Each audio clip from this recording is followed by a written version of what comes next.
Syzygy, episode 56, No Bang for Betelgeuse.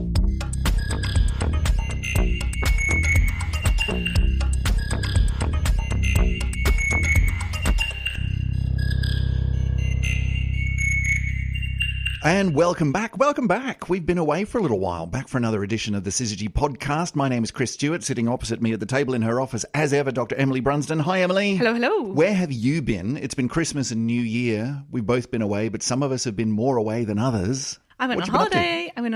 Yeah. Where'd you go? I went to Tenerife. Very nice. Fantastic. Tenerife. Now, that's one of those places in the world. There are a bunch of places in the world where I don't actually know where they are. Right? I've got this mental image of all of these little places. Tenerife's an island, right? Yes, yep. And to my mind, they're all sort of clustered together off the coast of Europe broadly. But that could be literally anywhere, and I could be off by an entire hemisphere. I think you're off by a continent here, Chris. I literally do not know where any of these places are. So Tenerife, where is that? Tenerife's part of the Canary Islands, which is where? Kind of to the left of Africa. Right. My apologies to everyone who lives there and geographers everywhere. And nice place to be at Christmas time. Beautiful place. Mm-hmm. Yeah. So we went basically because I wasn't going to New Zealand this Christmas. I usually do, to get some lovely summer sunshine. Mm-hmm. And I said, you know what? I don't really think I can do this whole UK darkness thing for an entire season of winter. Good choice. Speaking as someone who has, it's quite a long dark season. So to get my vitamin D levels up, went for a week and enjoyed the sunshine. It was a very pleasant sort of 20-ish degrees. Beautiful, beautiful country to do walking in. We climbed up almost anything and everything we could find to climb up. It was just amazing. Very nice, very nice. And you come back happy and healthy and full of vitamin D and ready for the new year. Indeed. Yeah. And we are back with another new year of Syzygy podcast. In this episode, we're going to be talking about something which kind of hit the papers a little while ago. I saw a few news stories on this one about a particular star with an interesting name, quite prominent in the night sky, which has been doing some weird stuff. And people have been looking at it and going, well, clearly that means it's gonna explode in a huge supernova, and that'll be amazing. Turns out maybe that's not quite right. We're talking about the star Betelgeuse. Emily, what's going on? Yeah, so Betelgeuse is one of the brightest stars in the sky. It's a very, very easily identifiable star in the constellation of Orion. Okay. So it's a great one to go out and have a look at, and we'll talk about kind of where it sits and how you can observe it. And it is easily seen, like it's a big, bright one. It's really, really easy to see. Yeah. Which, like in Orion, which bit of Orion is it? So it's kind of the left shoulder. Left shoulder, right. So it's not the belt, it's not the sword, it's the shoulder bit. Well, the left shoulder, I'm not very good at this. So the left shoulder of the left-hand side shoulder. Right. As you're facing Orion, so stage left. So Orion, it must be his right shoulder. Right. Orion's right shoulder, but as we look at it, it's on the left. God, that's confusing. Did you have the same problem that I did when you went from South Hemisphere to North Hemisphere? That, of course, you're facing a different way. Everything's upside down, including things like Orion, where I didn't know that that's what Orion was. Like I'd been looking at the wrong, like Orion standing on his head and thinking the different bits were different bits. It's the same with the moon, right? Yes, you look at the face, the man in the moon, and I had a completely different idea of what the eyes and the nose and the mouth were for the man in the moon. And when you come to the northern hemisphere, you go, I see, I get it now. That's what everyone else has been seeing. I get a man in the moon in the southern hemisphere. And then I do. And people say that there's a dog in the northern hemisphere. I've not seen a dog. The dog in the moon in the northern hemisphere? Yeah. Really? Yeah. No, I haven't seen that. Some dog playing with a ball. I don't know what's going on there. They don't know what to... Anyway, that's aside. Tangent, pull it back.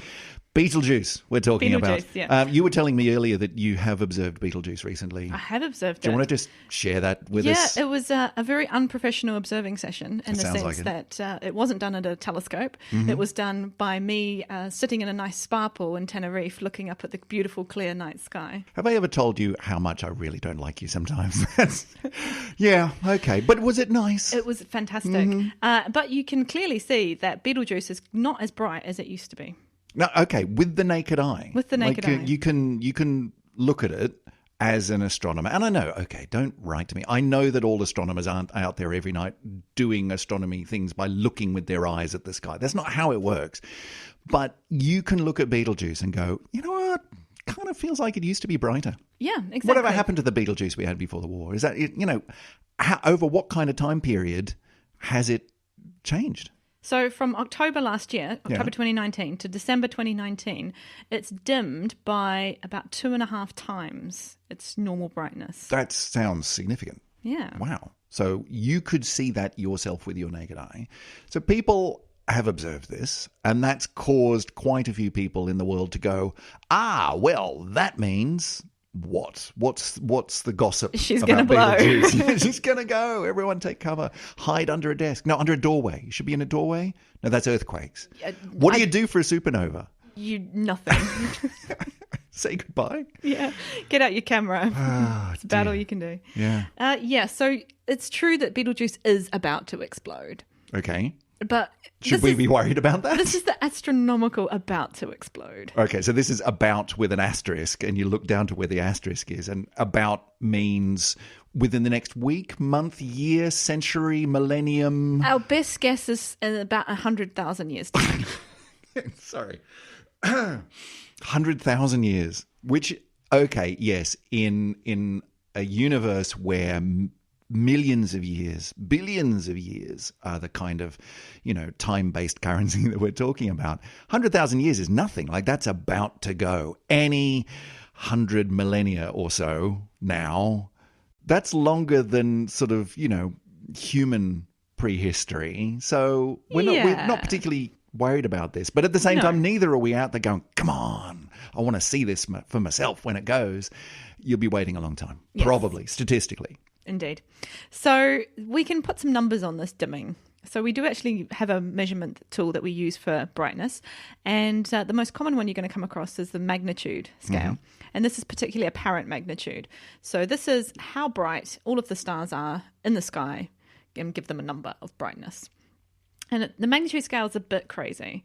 It's one of these hangovers in astronomy whereby astronomers just gave up on SI units, or at least SI units gave up on astronomy a long time ago.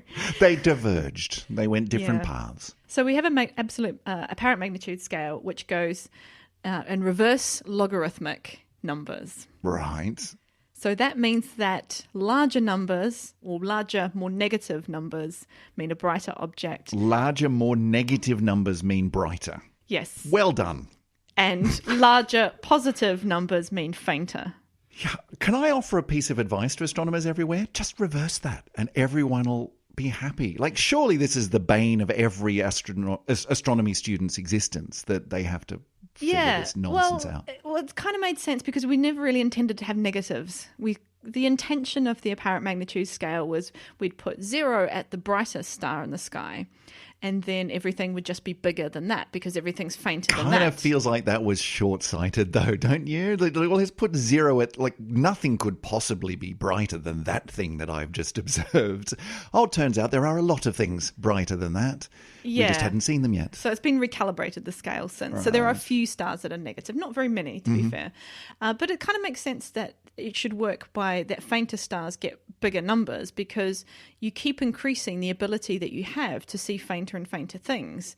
And if you had to redefine your scale every time to be 0 for the faintest object that you could see... You've got the same problem. Yeah. That would be annoying. Yeah, or you'd be going way down into the negatives that way. Anyway, so, okay, all right. You've convinced me that it's not as crazy as it sounds. Still doesn't sound ideal, but fine. So let's give you some ideas to calibrate your number scale. So about 0 is about the star Vega. It was kind of supposed to be Vega, but Vega's not quite 0, but it's about... Ish. Let's say Vega-ish. And where do I find Vega? Is that familiar to me? Should be, maybe? It's in Lyra. But it's a prominent star? Yes, it's quite a bright People star. know Vega. Okay. Those of you out there in listener land going, yeah, Chris, come on, Vega. Okay, all right, sorry. Well, I'll give you another one. Okay, so the brightest star in the sky, apart from the sun, is Sirius, which is at minus 1.46. Okay. So did you say that's the brightest one in the That's the brightest sky? star, Okay. yeah. So Sirius is quite close to Orion. It's the dog star, if you like, the part of the Canis Major, who's following Orion on his hunting journey. And what else? So Venus is a bit brighter again. It's minus 4.2. Yeah, not a star, but still up there in the skies and very bright. Yes. And it's minus... 4.2. So it's not as bright as Sirius. No, it's brighter. It's bright because it's minus 4. Sorry. Yep, wrapping my head around this. Yeah. And so what the stars that you see on a clear night, on a sort of from a city-ish location, you're probably looking at stars down to about -2, maybe -3 if it's quite a bit darker. If you go to a really nice dark sky, and that's when you start to see the thousands and thousands of stars, and actually constellations even become very difficult to pick out. You're looking down to something like +6. Right. Or up to +6, so in the direction of fainter stars. Yes, I mean, those are the views that really take your breath away, is when suddenly just the sheer enormity of number of stars in the sky, all the little faint ones that you never knew were there, and they're just everywhere. So many stars. Yeah. So Betelgeuse has changed by a whole magnitude, basically. Wow. So it's gone from 0.5, so quite bright, to 1.5. Right, 0.5 to 1.5. So it's a change of 1. Changed quite a lot. Okay. But 1 doesn't sound like a lot, but then on a logarithmic scale, 1 is about 2.5 times brighter. Okay, yes, right. So that's a significant change. It's easily observable, even with just the naked eye. And why? Why would that be happening? I mean, you said a minute ago that Betelgeuse is going to, any 100,000 years or so now, is going to explode. But is it related to that, or is it something else? Do stars just do this? It is related to that. So Betelgeuse is a really interesting type of star, and it's probably best to start with, let's see what we understand about Betelgeuse so that we can understand why it might be doing this crazy stuff now. Makes sense. Even backtrack again. Let's look at Orion, the whole constellation that Betelgeuse sits in, because that's the story of Betelgeuse as well. So the constellation of Orion, as we draw it in the sky and say, these are the lines that connect the different stars and make this particular shape of a hunter, it's kind of one of the best constellations in some senses. Okay. To convince you that the shape is what it's supposed to be. Okay, talk me through that. I think a lot of constellations you sort of look at and it's like, these 3 stars make a horse. Oh, I see what you mean. Yes. And you're like, yeah, really? Okay. But Orion, I can get on board with Orion because it's kind of got this quadrilateral shape. So you've got 4 stars that define the 2 shoulders and the bottom of the tunic of Orion. Or the belt, I've always thought, isn't it? The belt going across? The belt is in the middle. Oh, right, yeah. So gotcha. So you got sort of a box which is 4 stars, and those are quite bright stars, so they're quite easy to pick out. They've all got wonderful names. So Betelgeuse is, I'm going to go with if you're looking at it from the sky, the top left one, then and this is from the northern hemisphere, so Orion's upright. If you're in the southern hemisphere, you've got to turn everything. Yeah, just stand on your head. So Betelgeuse is on the top left. The one other shoulder is called Bellatrix. It's not quite as bright as Betelgeuse, but it's prominent enough you can spot it out. The bottom left part of the tunic is called Saiph. Saiph, as in spelled how? Saiph. I might be saying it wrong. Yeah. But yeah, and that's a bit fainter. And then the other one on the bottom right-hand side of the tunic is Rigel. Rigel, yes. So 3 out of 4 of those I've heard of. Right. 2 out of 4 of those I've heard of because their association with movies, because there was obviously Beetlejuice, the movie, spelled differently. And then Bellatrix was one of the bad wizards in Harry Potter, I seem to remember. So yes, but Saiph and Rigel? Right. One of those. We'll go with either. Okay, so those are the 4. So Rigel's actually the 6th brightest star in the night sky. And Betelgeuse itself ranges anywhere from 10th brightest in the sky to 23rd. Right. Which is what currently kind of is. Depending on what's going on. So these are all prominent stars. And then you've got the 3 stars in a line, which become the belt of Orion. And then there's kind of 3 stars which hang down from the belt, which we interpret as being a sword. So, of course, the 2nd star in the sword is not really a star at all. And it doesn't take much. You can even, if on a really good, clear night, see yourself that 2nd star looks a little bit fuzzy. But that 2nd star is not a star, it's the Orion Nebula. Ah, okay. It's one of the most famous astronomical images. It's a really close by nebula where we have a great star forming region. Check the show notes because we'll have pretty pickies. Yeah, it's really fantastic. And then the whole of the Orion kind of area, if you imagine that the Orion Nebula is just this tiny little blob in the middle. If you actually look with really, really good, long, extended photography, there's a huge amount of nebulosity all throughout the entire constellation. It's absolutely huge. Right, okay. You can find all sorts of wonderful things in there, including things like Barnard's Loop, which is an enormous big arc of nebulosity that goes through the entire constellation of Orion. There's just a lot of fantastic stuff going on. And the reason is because not only is Orion, or the Orion region, really active in star formation, it's one of the biggest star forming regions we think in the galaxy. Wow. Now, just back up a minute, because I always thought that one of the really interesting things about constellations, which are, let's face it, random collections of nearby stars in the sky as we see them. But I mean, if you were to go to some other part of the galaxy and look around, you would not see the same shapes in the sky because the stars, like it's not a plane. They're in 3D space. So the stars that you're talking about in Orion, how close are they actually? They could be incredibly far spread apart, but are you talking about bits which are sort of actually all in roughly the same kind of bit of space? Yeah, so many of these objects are really associated, truly. Wow, okay. So we call like a constellation something called an asterism, which means basically just, well, you see 3 stars in a row, for example, in the belt, but are they actually anywhere near each other truly in space? Yeah, Is one could be really far close, away, yeah, and one really close. Yeah, so and actually the stars in the belt are not very well associated. They're just randoms. But things like Betelgeuse, Rigel, and Saiph are all pretty much between 800 and 1300 light years away. In fact, Bellatrix itself is the weird one because it's a bit closer at 250 light years. Right. So they are kind of part of this giant sort of bubble region of Orion. They weren't necessarily born like in the same cloud, but they're associated with the same kind of big structure. Okay, cool. In fact, we maybe think that Betelgeuse was kicked out of a closer structure because it's got this incredible space velocity, its own motion through the galaxy that would only have come about if it's been kind of a bit fussed with in the early part of its life. Cool. Okay. So most of them, something like 700 light years away, which is pretty close. So we're really lucky to have the Orion Nebula because it tells us a lot about star formation and it's nice and close, easy to observe. Yeah. So Orion, beyond being just a particularly good constellation, is actually a very useful thing to look at. Yeah. Okay. So Betelgeuse itself, within the constellation Orion, is something called an M-type red supergiant. All right, unpack that for me. M-type red supergiant. Well, we can start with the Betelgeuse and Rigel. They're 2 of my favourite stars in the sky because they are stars that are so bright we can actually start to interpret their colour just with the naked eye. So Betelgeuse, for example, is one of the reddest stars that you can see in the sky, and Rigel is one of the bluest. Right, that's why I've heard of Rigel before. Yes, yeah, and they're really handy because they're right next to each other, so you can observe them at the same time. Yeah, so if you're ever talking to someone about, hey, did you know the stars are different colours? Look, up there, that one, red, blue. See? Done. Yeah, exactly.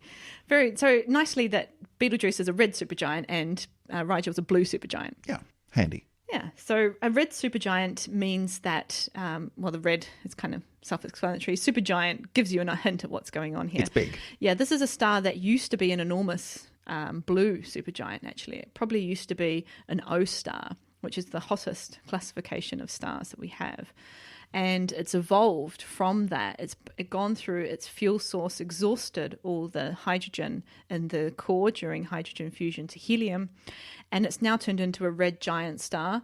And it's so big, in this case, we call it a red supergiant. Right. How supergiant is supergiant in comparison to something that we know, which is us and our sun, the solar system? It's quite big compared to you, Chris. Well, okay, I didn't mean quite that personal.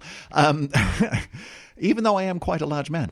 Our solar system, yes, the sun and the earth. And so how big is a red supergiant? Well, rather large. So these things are notoriously difficult to measure the radius of, but because Betelgeuse is so close, we've had a pretty good crack at it. We can actually see the disk using really sophisticated interferometry. Really? You can actually see the size of the star. You can see the disk. Now, we go on a lot about how you just can't resolve stars. You can't resolve stars. Stars are points. You can't. Apparently, you can. You can for very close, very big ones. Yeah. And Betelgeuse is one of them. So our best guess is that if you put it in Betelgeuse in our solar system, the edge of the star would be somewhere between the asteroid belt and Jupiter. What? I thought you were about to say the edge of the star would be sort of somewhere towards Earth-ish, but no, you're talking like past Mars, Way out. past the asteroid belt, and on its way to Jupiter. That's super giant. That's really, really, really, really big. Yeah, we weren't kidding. Wow. Okay, I've just completely recalibrated my notion of what that bigness means. Thanks. It's really, really crazy. Yeah, so that's about 4.5 times the distance from the Earth to the Sun. Wow. The sun's really looking kind of small now, and we think it's big. Okay, so that's Betelgeuse, red supergiant. Good? Yeah. Now, the interesting thing about that is even though it's so huge, it's only about 12 times the mass of the Sun. So it's really big, but really spread out. Really spread out, yeah. Wow. And this is what we call red giants because when you lose the ability to undergo the hydrogen fusion at the rate that you do when you're in your normal fusion state of a star, we call it the main sequence, then your core starts to contract and it does also, you can't hold on to the outer atmosphere of the star so tightly as it used to. And it's being sort of blown outwards by the radiation pressure that's coming from the reactions in the core. So the outer bits, but they're not being held on as tightly.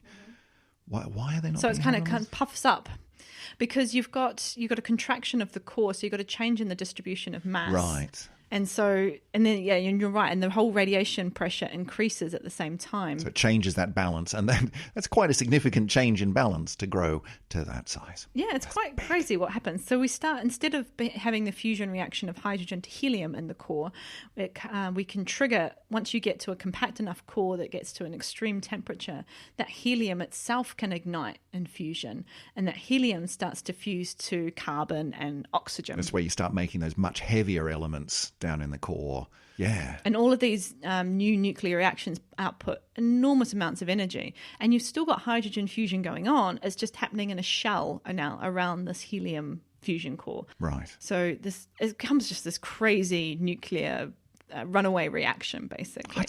I'm still about 3 minutes back. I'm still trying to wrap my head around a star that's that big. But okay. All right. How big's the core at this point? Oh, well, I don't know the numbers. I haven't got them to hand, but it will be a huge core because it's much, much more dense in the core. So when you start with an amount of star, if you like, the size of your core depends on how much gravity you can compress material down to be at your 10 million degrees so that you can start fusion. And the more gravity you have, the more mass you have, the bigger your core that goes along with it. Yeah. Okay. Still wrapping my head around this one. Carry on. So you've got this, so the whole star expands basically. And this is the weird kind of contradiction of red giant stars. At the same time, they get brighter, but they also get cooler.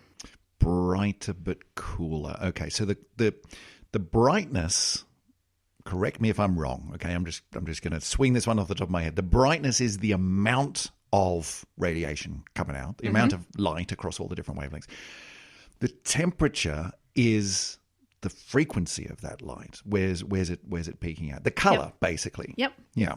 And we're talking about the surface at this, because that's where we see what we see of the star. We see the surface. Yeah, we see the stuff coming out. So the whole star's expanded, which means that the surface has got more rarefied and it's cooled, even though there's now enormous numbers of photons pouring out of the star. Right. Okay. So very, very bright, but not as hot as, say, our own sun. Yeah. In the sense of the energy of each one of those photons that's coming out is a higher frequency, shorter wavelength for our sun than for a red supergiant. Exactly. Okay. Yeah. But we have to remember that surface, right? And inside the core, of course, it's insane temperature. Crazy, still. nuts. Okay. Yeah. So that's why we call these big red supergiants. They're big, puffy, red things. And they go through all these wonderful kind of phases. They get really unstable. All these nuclear reactions start getting faster and faster and faster. This is a complete chaotic system for the star. There's just no way it can recover from this state.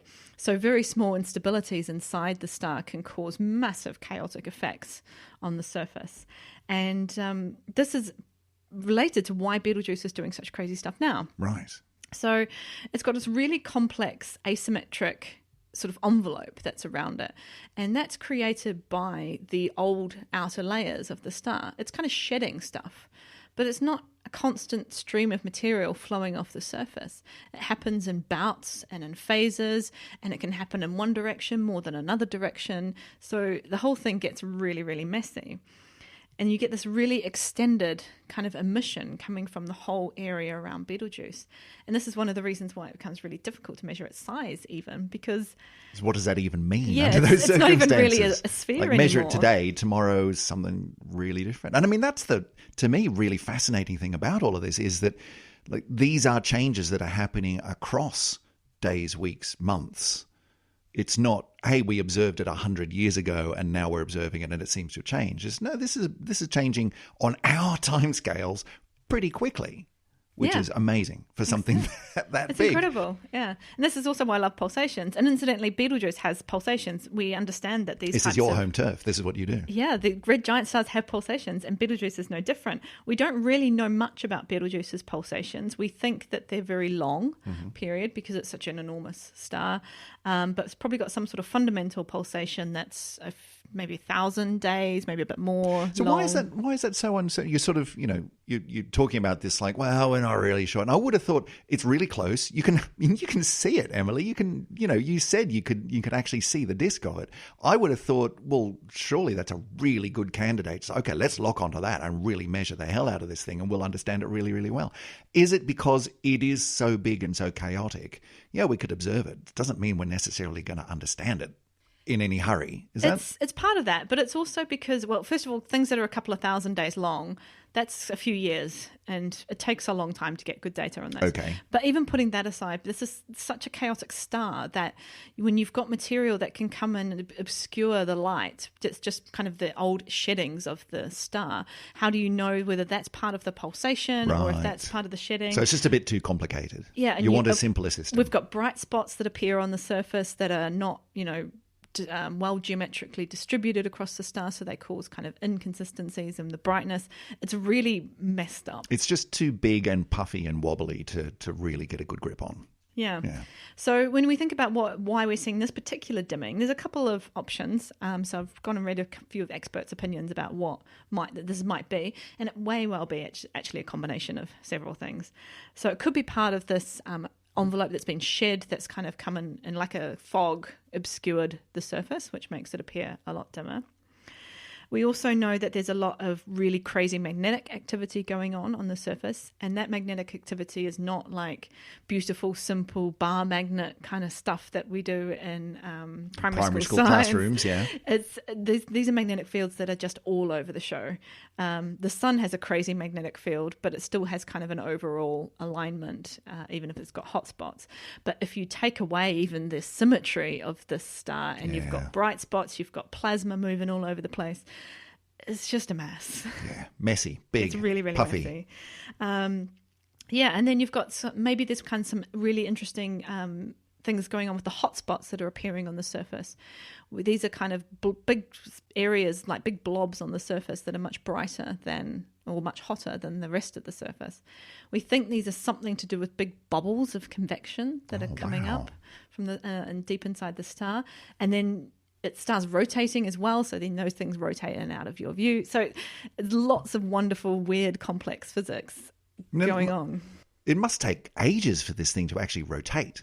That's a good question. I haven't looked at the rotation. Something that size. Yeah. It's and it may just be, by conservation of angular momentum, it must be pretty. And it may even be for something that complicated. Like, what does rotation even mean? Yeah. Something that size. Well, that's the thing. The whole thing doesn't have to rotate at the same rate. It's probably got a lot of differential rotation. I'd love to see what this thing looks like. I mean, okay, maybe not quite up close, but I've been looking recently for some other work that I've been doing at some of NASA's solar observatory imagery of the sun.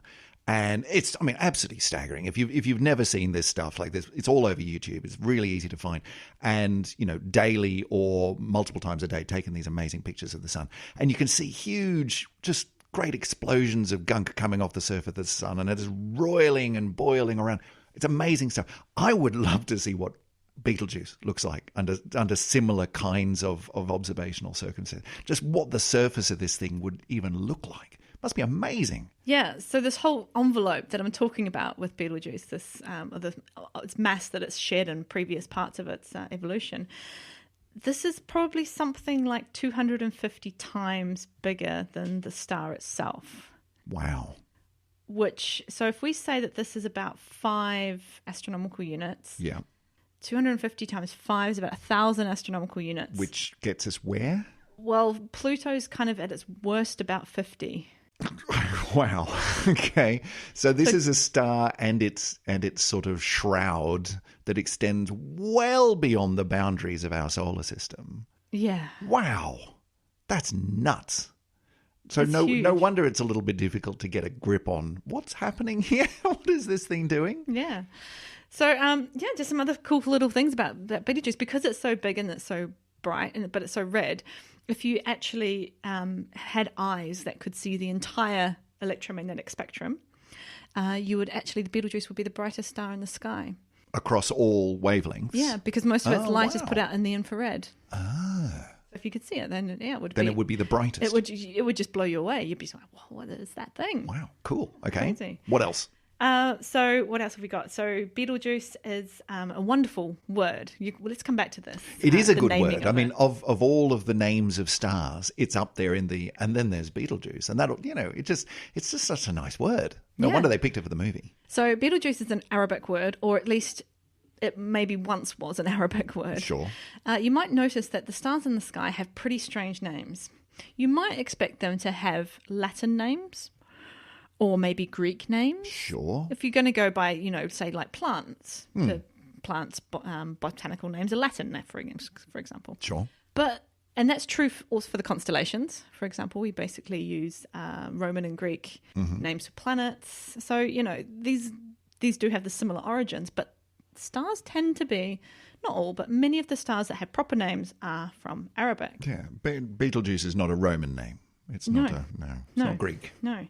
And so Betelgeuse itself, the name, means, depending on how you back translate and translate again, either shoulder or, my favourite, armpit. Oh, okay. So it's not just in our astrological mythology, the shoulder of Orion. It's the shoulder. That's the name of it. Or the armpit, Or because the armpit. actually Orion's holding up a club. You might not have thought about that part of the constellation or looked out for it, but his arm is holding up a club while his other arm has a shield. That I always thought wasn't it was an aware. archer, but it's a shield, the other one. No, it's Capricorn. No, Sagittarius is the archer. Yes. Capricorn's the goat. Yes. Sagittarius. I should know this because I am Sagittarian, but I don't pay a lot of attention. Yeah, holding up a club. So He's holding up a club. Betelgeuse is his armpit. Yeah. There you are. A big, red, blobby, hairy armpit. And this is not super unusual for a lot of the stars that do have proper names, because I'm going to tell you how some of the stars sort of maybe got their names. Actually, how stars got their names is a really complicated field, and I don't want to belittle the enormous amounts of research that go into this, because it's all tied up in culture and linguistics and all sorts of stuff. But Gone this back is a very long way. a very broad brush approach seems to be something like this.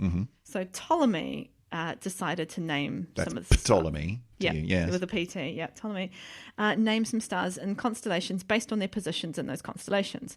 So he said Orion's armpit, or the fish's tail, or the boat's mast, or whatever. Right? Sure. And these are not all the same constellations as we have today. Some of them have come and gone, but by and large, in the Northern Hemisphere, that's what happens. These were translated into Arabic sometime in the 8th to 9th century. Okay. And Arabic astronomers, or Middle Eastern astronomers in general, were incredibly talented. They were great mathematicians, they were great navigators, and so these things were really, really important. It's in really not those appreciated cultures. how much stuff happened in the Arabic world in those centuries around science, mathematics, astronomy. It's extraordinary stuff. I read a whole book once just about the number 0 and how that came about. Amazing stuff. Then sort of after we sort of got over the Dark Ages and kind of reared our heads into the Enlightenment period, somewhere maybe in the 12th century, the Latin, or people who are not Latin, but people in Europe, back translated the Arabic names back into Latin. Right. Okay. And sometimes did a very poor job. Go figure. So some of the stars' names sort of have some kind of Arabic root that may have come from a descriptive word for where they are in the constellation, at least in the Latin constellation. But the words and the letters kind of got a bit messed around with as well. So they're not direct kind of translation. So some of the names at least have gone from one sort of interpretation of the night sky through to completely different language and culture, and then around to a third different language and culture, and they're the names that we've ended up with. Exactly. Right. Yeah. So you can actually write Betelgeuse in a word that means a similar thing in a number of different ways and pronounce it in a number of different ways. We've just kind of settled on this particular one because it sounds kind of cool, I think. Yeah. Yeah. So that's kind of star names, and then why we have them that way. All right, so that's star names, but coming around back to Betelgeuse and what it's been doing. I mean, has it been doing this? Has it been changing for a while now? Is this unusual for Betelgeuse? Is it just what Betelgeuse does? Are astronomers surprised by this? We understand Betelgeuse has actually been a variable star for pretty much as long as we've known it for. Right. Betelgeuse is quite a young star. It's only about 10 million years old. Okay. And again, young in the astronomical sense. 10 million is a lot for us, but not so much for a star. Yeah. Well, think about our own sun. Our own sun's about 5 billion years. Billion as opposed to 10 million. So that's a huge difference. So this tells you about the crazy evolution of very, very high mass stars, right? They burn through their fuel incredibly quickly and evolve. Whereas our star has still got, half of its fuel reserves roughly still left to go. So Betelgeuse has been known to vary for a very, very long time. In fact, its original and its current Bayer classification, which means basically we take the constellation and we number or label the stars from the brightest down to the faintest, and we using Greek numerals because that's what we do. So we've got alpha, beta, gamma. Oh, you use alpha this one. Okay, right. So okay. So Betelgeuse is another name for Betelgeuse is Alpha Orionis. But Betelgeuse is not the brightest star in Orion. It's not alpha. It's losing its alpha status. So in the past, probably it was, actually. So normally we have known it to rival Rigel. That's a really difficult thing to say. Say that rival 5 times. So we have known it to be of similar brightness to Rigel. And maybe when Bayer was doing it in 1603, it was actually slightly brighter than Rigel. And so it got the alpha. It's certainly nowhere near alpha currently now. So it would now be, what, at best, alpha, beta, gamma? Probably even further, yeah. Wow. I haven't looked through to see where it would sit in the moment, but yeah, it's a lot further. And then Herschel even saw in the 1800s a very similar dimming of Betelgeuse. So Herschel observed between 1837 and 1839, and he saw that it went from 10th magnitude all the way down to 23rd. How would they have been measuring that? Sorry, the 10th brightest star to the 23rd brightest star. How would that have been, like these days I can imagine you could observe something and go, let's literally measure how much light is coming from that star as opposed to that star. You could do that. Yeah. In those days, were they just going, that one looks brighter than that one? Yeah, you had calibration. So you knew that Rigel was this number. So if it changes compared to Rigel, because Rigel doesn't tend to change, then you say, well, okay, it's fainter than Rigel, but it's brighter than Bellatrix, and it's brighter than this, and it's fainter than this. Right, so okay. And actually, amateur astronomers, even to this day, have very, very good, strong abilities to do brightness measurements by eye. I've heard of observers for the AAVSO, which is the American American Association for Variable Star Observers. There are still professional observers there who are crazy good at getting magnitudes of stars just by visual observation. That's amazing. Yeah, you can train yourself to be incredibly good at this. And so but Herschel also had his telescopes, of course, as well. So he was able to look at even fainter things. Even so, I mean, comparing things which aren't directly right next to each other, that's still not an easy thing to do. Anyway, okay, let's say you can do that. People were good at that. And that, even going back to people like Goodrich, who was observing eclipsing binaries, this is what they did. They looked at the brightness compared to other objects. Cool. So Herschel observed in the 1800s an enormous change in Betelgeuse's brightness. And he also interpreted that as something to do with its evolution. So I don't think he went as far as saying it's going to blow, but this leads us to believe that Betelgeuse has pretty much been coming and going for a very, very long time. Been doing this for a while. So about 1 million years. So recent reports of Betelgeuse about to go kablooey any day now, you not so much. Take that with a grain of salt. No, and it's definitely not our number one candidate at the moment. Anyway. Which implies there is a number one candidate. Well, it depends on who you talk to. Okay, well, I'm talking to you. My information sources tell me. My insider sources. No. In the Bureau my of Supernovas. understanding is that maybe something like Eta Carina is a better kind of first option. Okay. But Eta Carina's also done some very calm things over the last sort of few years, so maybe it's gone off the charts. Ridiculously calm. But I mean, is that what people look for? Is this star is doing crazy stuff, therefore we think it's about to explode? Yeah, we don't really know exactly what's going to happen in the sort of moments before a star goes to a supernova. There haven't been terribly many observations like that, I guess. Well, yeah, and the observations we have generally been of very, very faint things. Mm-hmm. And you don't know it's going to go until it goes, and then you've got to go back into your data and then see, what did it look like yesterday? before it went? Yeah. And did we have observations of it, say, in the last year? Maybe we didn't. So it's not an easy science to do. 1987A, the supernova, which was in the Magellanic Cloud, was probably the closest good observation we have of that. But then that's still getting on to nearly 40 years ago. Yeah. So yeah. And even if you're talking about something which, best candidate for blowing up, it could happen anytime within the next couple of 100 years. It's really hard to get that amount of observing time, I would imagine. We just want to lock on this grant thing. proposal will be. We just want to lock on this thing for the next, let's call it half a millennium. Okay? Is that all right? Okay with you? Indeed. So it's not super accurate science. Right. Yeah. But that being said, I think Betelgeuse exploding would be very, very cool. We'd be, first of all, completely safe. Good. Okay. 600 light years is a really nice distance to live from a supernova. It's far enough for it to be interesting but not deadly. Exactly. Yeah. So we wouldn't get kind of the really huge amounts of radiation of gamma rays, X-rays, ultraviolet. Would be fine. It's a long way away. That would all kind of, we'd get some, but it wouldn't be of that nature. Just out of curiosity, I do believe we have talked about this before, but let's say the closest star to us, other than the sun, which is, remind me, what's Proxima the next one? Centauri. Okay, yeah. Yep. Let's say that one went supernova. Forget about the fact that it may not be the right kind of star to do that. Let's say it did. How bad would that be? Pretty bad. Yeah. As in we're done. Yeah. Kind of bad. That's a radiation complete sterilization. The next of the planet. star, that's a really long way away, but that's a lot of wow. Okay. Yeah. So that's Supernovas are big, aren't they? They're pretty big. They're not mucking around. Supergiant supernova. We're getting a sense here that in astronomy, super means we're not mucking around. This is big. Yeah. Yeah. Okay. So, but Betelgeuse is far enough away that it would be spectacular, but not dangerous. It would look really pretty. What would it look like? So it probably means that Betelgeuse would look like something in the sky that's probably brighter than the full moon and very, very likely to be visible during the day. Brighter than the full moon. Wow. I mean, I guess it would take a while for it to actually, like you see sort of images of nebulae and so on, which have been, supernova that's then been expanding out all the time since.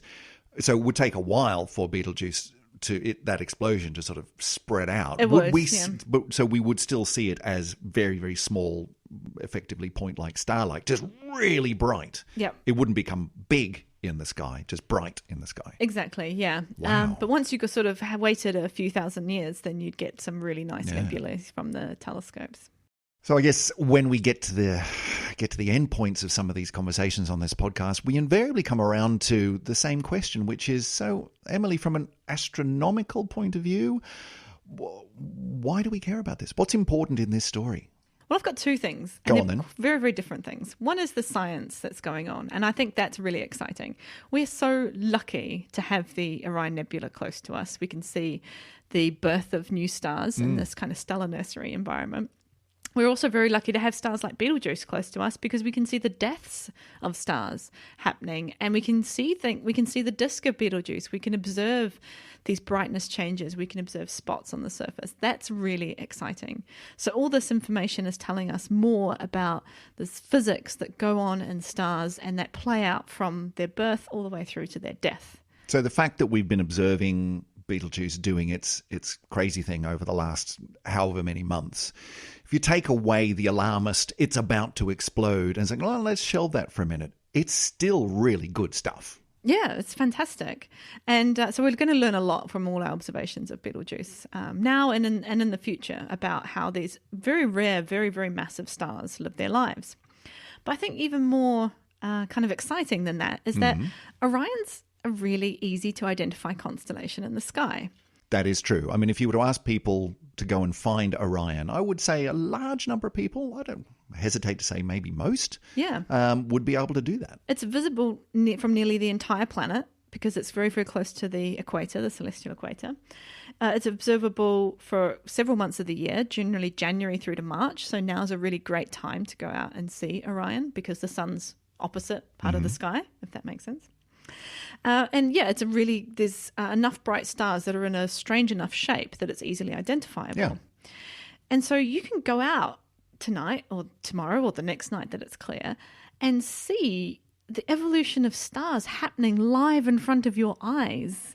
You can see that Betelgeuse looks a lot dimmer than Rigel and Bellatrix and so on that are around it. And that's crazy. Yeah, whereas it used to be, not so long ago in human terms, it used to be the alpha, used to be the brightest one in that constellation. It's now clearly, demonstrably not. Yeah. That's change. And in a few months' time, it may well be back to being nearly the same brightness as Rigel. Yeah, and you could even train yourself to even observe that for yourself. If other people can do it with their eyes, you can. Yeah. There's a challenge for this year, for 2020. What New Year's resolution did you make? My New Year's resolution is to be able to spot when Betelgeuse gets brighter again. That's a fantastic resolution. I like it.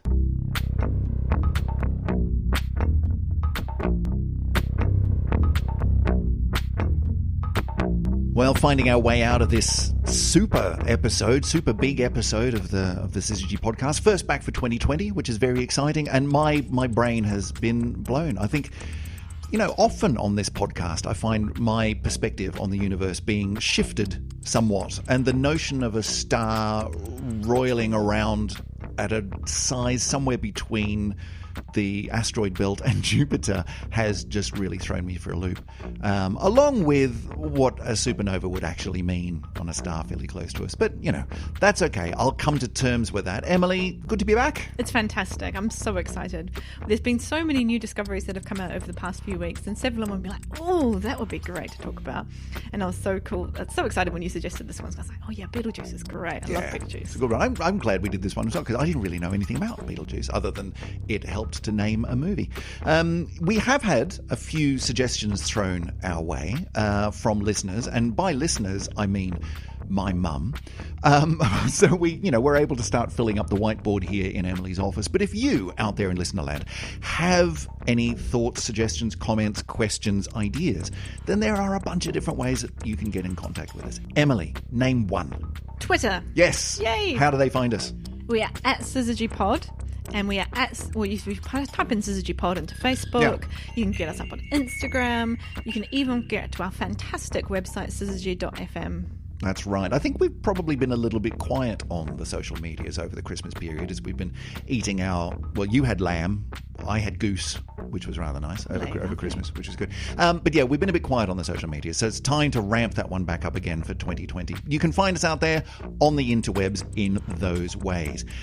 There are other ways that you can get involved with this podcast other than sending us questions and ideas and comments and hellos and emojis. One of those ways is to help us out, to help us rise up through the noise of the infinite number of podcasts out there on the interwebs. The best way to do that is to just tell people, go and tell people about this fabulous thing that you've been listening to as you've been doing the vacuuming around the home. And tell them about Betelgeuse. That's right. You'll impress all your friends. Take them outside and point it out to them and say, that one there, it's going to explode any minute now. No, don't tell them that. That would be wrong. Leave a review on your podcast client of choice. Give us a few stars and a bit of a comment and a review, because that really does help us to rise up. Every single one of those comments helps us to move through the noise. And you can, of course, contribute financially to help us keep the lights on here in Syzygy HQ by going to patreon.com/SyzygyPod, of course. But otherwise, that brings us to the end of the first show for not just 2020, but for an entire new decade. Very exciting. So we'll catch you in, a week's time or so. Catch you later. Bye, everybody.